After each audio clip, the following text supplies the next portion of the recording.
On connaît les athlètes, on connaît les légendes. Et puis, il y a Mohamed Ali. Aujourd'hui, on va s'intéresser à la vie d'un homme qui était bien plus qu'un boxeur. C'était une véritable force de la nature, qui a secoué le monde bien au-delà des cordes du ring. Voilà, cette citation pose le décor d'entrée de jeu. L'histoire d'Ali, ce n'est pas juste une série de victoires et de défaites, non. C'est le reflet d'une Amérique en pleine ébullition, une lutte pour l'identité et la justice qui a encore des échos aujourd'hui. Alors, notre histoire commence à Louisville. C'est là qu'un jeune boxeur, un peu grande gueule mais incroyablement talentueux, fait son apparition. Son nom, Cassius Clay. Et son ascension, elle est juste fulgurante.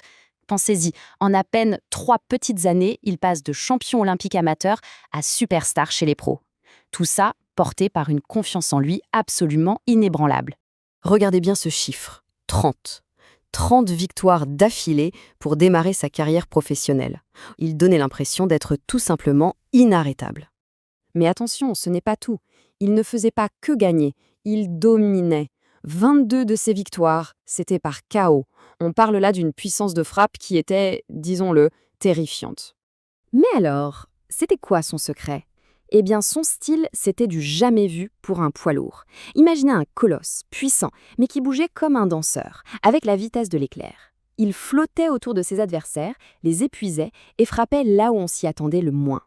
Et c'est justement ce talent hors norme qui va l'amener à un tournant. Le moment précis où il va passer de simple star de la boxe à figure mondiale. Un moment qui va absolument tout changer. Le décor est planté, et c'est un vrai David contre Goliath. D'un côté, Sonny Liston, la force brute incarnée, le champion que tout le monde craignait. Et de l'autre, le jeune Cassius Clay, que beaucoup voyaient comme une grande gueule sans aucune chance. Et pourtant, le plan de Clay va se dérouler à la perfection. Sa vitesse, ses déplacements, ça a complètement déstabilisé Liston. Il l'a fait tourner en bourrique, l'a usé, jusqu'à ce que le grand champion, à bout de force et de morale, soit obligé d'abandonner. Et voilà, contre toute attente, à 22 ans seulement, il est champion du monde des poids lourds. Mais le vrai tremblement de terre, il était encore à venir. Parce que juste après ce titre, il fait une annonce qui va mettre le feu aux poudres. Il annonce sa conversion à l'islam et il rejette ce qu'il appelle son nom d'esclave, Cassius Clay. En plein cœur du mouvement pour les droits civiques, il devient Mohamed Ali. La transformation est totale. Et cette nouvelle identité, eh bien, elle va le jeter dans le plus grand combat de sa vie.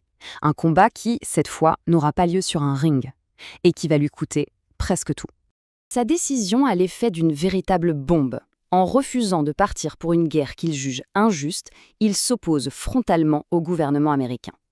Il devient du jour au lendemain une icône de la contestation, un vrai symbole de résistance. Et le prix à payer est terrible. On lui retire son titre, on lui prend sa licence de boxe, on le condamne à de la prison. Pendant plus de 3 ans, il est banni du sport qu'il domine. Imaginez, au sommet de sa gloire, il perd tout et une bonne partie de l'Amérique le déteste pour ça. Mais l'histoire ne pouvait pas s'arrêter comme ça. Après 3 longues années d'exil, Ali obtient finalement le droit de reboxer. Et c'est là que commence le 2e chapitre de sa légende. Un retour épique, une quête pour reconquérir son trône. Sauf que le chemin est un vrai parcours du combattant. Pour redevenir champion, il doit battre des monstres. D'abord une revanche contre Ken Norton, puis son rival de toujours, Joe Frazier. Et enfin, le champion en titre, l'invaincu, le terrifiant George Foreman. Et on arrive à l'affrontement ultime. Le fameux Rumble in the Jungle à Kinshasa. D'un côté Ali, plus âgé, moins rapide qu'avant. De l'autre, Big George Foreman, une machine à KO qui démolit tout le monde. Franchement, à ce moment-là, personne ne mise un centime sur elle. Mais Ali, lui, il a un plan. Une stratégie complètement folle mais géniale. Le rope adopt. L'idée, se coller aux cordes, laisser Foreman le frapper de toutes ses forces, le laisser se vider de son énergie, attendre que le monstre soit épuisé pour le cueillir. Et ça a marché, au-delà de toute espérance. Au 8e round, Foreman est cuit, complètement à sec. Et il s'écroule sous une série de coups d'Ali. Et cette phrase de Foreman, des années plus tard, elle résume tout. Ce n'était pas juste une victoire, c'était la preuve ultime de son génie. Le roi a donc retrouvé sa couronne. Mais Ali ne va pas s'arrêter en si bon chemin. Il va continuer à marquer l'histoire et à construire un héritage qui dépasse et de loin le monde du sport. Et comment ne pas parler du Thrilla in Manila, Le troisième et dernier acte de sa rivalité légendaire avec Joe Frazier.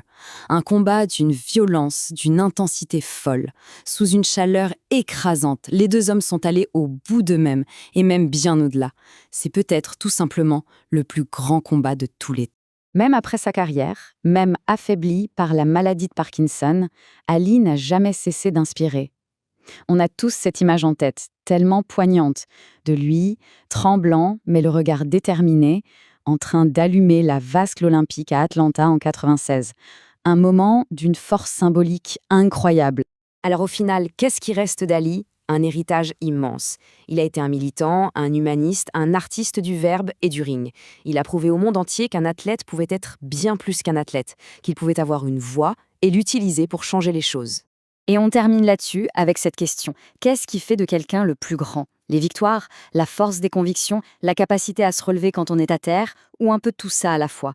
L'histoire de Mohamed Ali, finalement, nous pousse à réfléchir à ce que ça veut vraiment dire, être un héros. Merci d'avoir suivi cette analyse.